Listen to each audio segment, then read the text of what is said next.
4 sehat 5 sempurna, Dok Syil. Ini jargon yang sangat terkenal di masa lampau nih. Iya, ya. tapi sebenarnya masih relevan nggak sih di masa yang sekarang ini? Di depan kita, kalau yang 4 sehat 5 sempurna itu ada nasi kan, makanan lauk ya. Kemudian lauk pauknya ada ikan, ayam, telur, tempe tahu, ada sayuran ya, buah-buahan, dan disempurnakan dengan susu. Tapi nih ngomong-ngomong soal susu, ini kan jadi minumannya hanya susu ya kalau di 4 sehat 5 sempurna. Betul. Sedangkan kan kita butuh banyak minum air putih juga. Dan kita nggak tahu nih bagaimana porsinya kan, takarannya. Betul banget. Dan apakah masih relevan ya? Langsung aja nih kita undang Dr. Ida Gunawan, spesialis gizi klinik. Siang Dok, apa kabar? Siang dokter. Dok, kita lagi ngebahas jargon 4 sehat 5 sempurna nih Dok. Apakah masih relevan Dok? Karena kan yang ini kan tidak diketahui porsinya kan. Tapi ada anggapan Dok di masyarakat ya bahwa susu sebenarnya sudah tidak wajib lagi dikonsumsi untuk memenuhi gizi harian. Karena kandungan susu bisa didapatkan dari menu protein yang lain. Ini fakta atau mitos Dok? Ya ini fakta. Fakta ya Dok ya? Betul, oleh karena itulah kenapa slogan 4 sehat 5 sempurna itu sekarang sudah diganti menjadi gizi yang seimbang. Gizi yang seimbang. Ya, gizi lengkap seimbang. Nah itu yang diminta. Soalnya kalau kita menggunakan 4 sehat 5 sempurna, yang pertama, yang penting ada 4 sehat ya. Ada nasi, ada lauk. Mau nasinya 1 kilo, lauknya cuman sedikit aja, itu juga yang penting ada.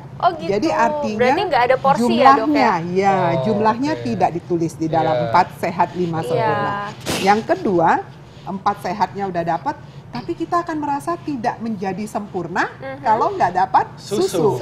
Nah, padahal kita tahu banyak sekali orang Asia yang mengalami intoleransi laktosa. Iya, betul. Artinya setiap kali minum susu, maka masalah pencernaannya muncul Iya, semua. aku juga gitu dong, langsung diare. Nah, jadi itu slogan seperti itu sudah ditinggalkan dan kita menggantikan dengan gizi yang seimbang.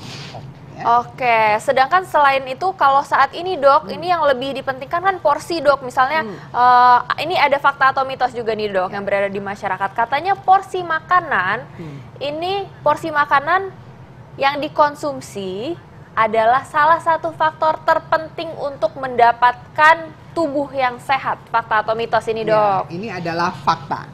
Kenapa Dok? Jadi gini, sebetulnya yang harus diperhatikan dalam gizi seimbang adalah 3J. Jakarta. 3J. Apa Satu tuh? jumlah. Jumlah. Jumlah harus tahu dong, nggak bisa makan nasi 1 bakul. Katanya porsinya. Satu kepal tangan kita ya Dok ada ya? takarannya ya, kira-kira 1 kepal tangan atau kira-kira 100 gram. Untuk nasi Dok ya? Untuk nasi ya, 1 kepal Nah tangan. tangannya tangan kita sendiri ya? Tangan bukan sendiri tangan kalau suaminya ya? Betul, nanti yang dimakan tangan suaminya lagi ya, yang gede-gede itu. Nah, kemudian yang kedua, kita harus tahu mengenai jenis makanan. Tadi kan jumlah. Jumlah artinya porsi ya, takarannya harus berapa banyak. Yang kedua, jenisnya. Dalam setiap kali pemilihan makan harus cukup yang namanya karbohidrat. Karbohidrat salah satu sumbernya adalah nasi. Bisa juga kentang ya, bisa ubi, singkong, jagung, itu semua ya, termasuk karbohidrat. Kemudian yang kedua harus ada protein. Nah, sumber protein adalah lauk-lauk.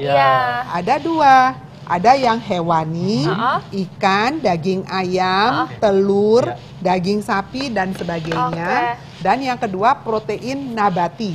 Nih, tahu, tempe, kacang-kacangan. Dan harus dua-duanya ya Dok ya? Boleh gak tuh salah satu aja? Misalnya ada orang yang vegetarian, seperti itu. Tapi nanti dulu aja deh Dok dijawabnya sesaat lagi. Jangan kemana-mana, tetap di Hidup Sehat. Iya, itu tadi ya, negara dengan tingkat kelaparan tertinggi di dunia. Makanya kita nggak boleh menyisakan makanan. Betul banget, harus kita memanfaatkan apa yang ada di depan kita. Dan tahu porsinya ya, Dok ya? Iya. Iya Dok, tadi pertanyaan Dr. Sheila ya? Iya, nah ini balik lagi nih Dok. Tadi kan saya sempat nanya nih Dok, kalau misalnya protein dari nabati sama protein hewani, apakah harus dua-duanya dikonsumsi atau boleh salah satunya untuk orang-orang yang misalnya vegetarian gitu, gimana Dok? Kalau ingin mengikuti aturan kaidah lengkap dan seimbang ya, atau gizi seimbang, memang semuanya dikonsumsi karena masing-masing mempunyai kelebihannya masing-masing. Nah, tapi karena satu dan lain hal, misalnya kepercayaan, lalu ingin hidup lebih sehat, maka mereka menjalankan yang namanya vegetarian. Vegetarian umumnya sumber pasti berasal dari protein nabati, kacang-kacangan, tahu tempe, dan kawan-kawan. Nah, masing-masing punya kelebihannya. Yang paling sering terjadi kekurangan pada sumber protein nabati adalah defisiensi B12 biasanya. Nah, alangkah baiknya jika tidak usah menjalankan yang murni sekali sampai totally sama sekali kan vegan, vegetarian itu ada kelasnya. Ada yang vegan sama sekali nggak pakai susu ya. pun nggak boleh. Nggak boleh ya. Jadi mungkin ada negosiasi atau apa boleh. Tapi kalau memang kepercayaan menyatakan tidak boleh sama sekali, itu ada solusinya juga. Misalnya dengan penambahan suplemen dan kawan-kawan. Ya. Dok, ini kan dalam 4 Sehat 5 Sempurna tidak disebut tentang air putih. Nah, sedangkan air putih ini adalah hal yang penting dilakukan supaya mendapatkan tubuh yang sehat. Ini fakta atau mitos, Dok? Ya, ini fakta. Pasti fakta kan? Saya tahu Gini, kenapa, Dok? Sebenarnya dalam gizi seimbang itu air putih selalu dipikir adalah non gizi, ya toh. Hal-hal yang non gizi tidak usah dimasukkan. Tapi ada beberapa pakar yang mengatakan bahwa air putih juga termasuk salah satu unsur nutrisi. Dan ternyata ya memang benar kan, nggak mungkin kalau kita makan tanpa air putih juga kan. Air putih ada ion-ionnya juga dan ada zat-zat lainnya, Dok. Ya, ada mineralnya juga ya, Dok. Betul sekali. Jadi ada peranannya juga ya. Makanya kebutuhan air putih selalu juga ada hitungannya kalau buat kita para medis kan. Minimal harus 30 sampai 40 ml per kilogram berat badan per hari.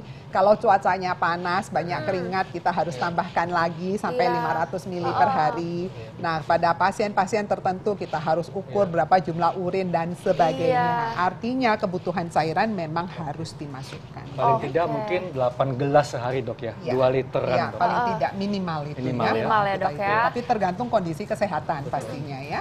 Oke, Dok. Ini ada lagi, Dok. Fakta atau mitos yang berkembang di masyarakat. Ini katanya ingin tubuh sehat harus kurangi asupan gula, Dok. Fakta atau mitos? Pasti jawabannya fakta ya? Betul, ini adalah fakta ya.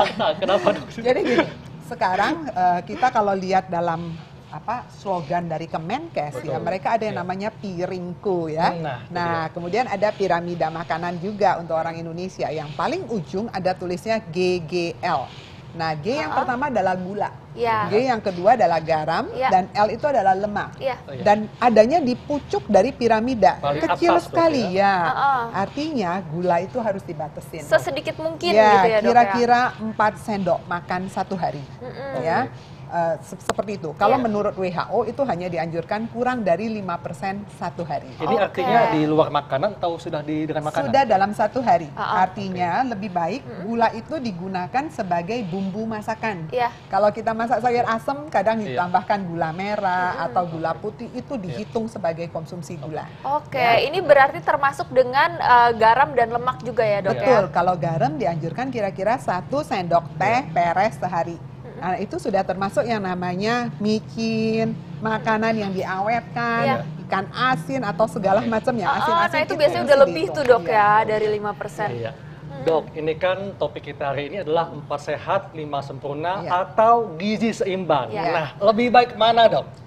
Ya pasti gizi seimbang ya jawabannya. Lebih relevan, Dok, ya saat lebih ini relevan ya. untuk saat ini. Jadi yang penting, jadi slogannya memang sudah tiada berubah, lagi sudah tiada ya. lagi. Jadi mulai sekarang kalau kita bicara untuk nutrisi yang sehat harus kembali ke gizi yang seimbang. Sudah meninggalkan 4 sehat 5 sempurna. Jadi semuanya harus seimbang, harus ya? seimbang dalam hidup. Baik. Terima kasih banyak, Terima kasih banyak, Dok, penjelasannya.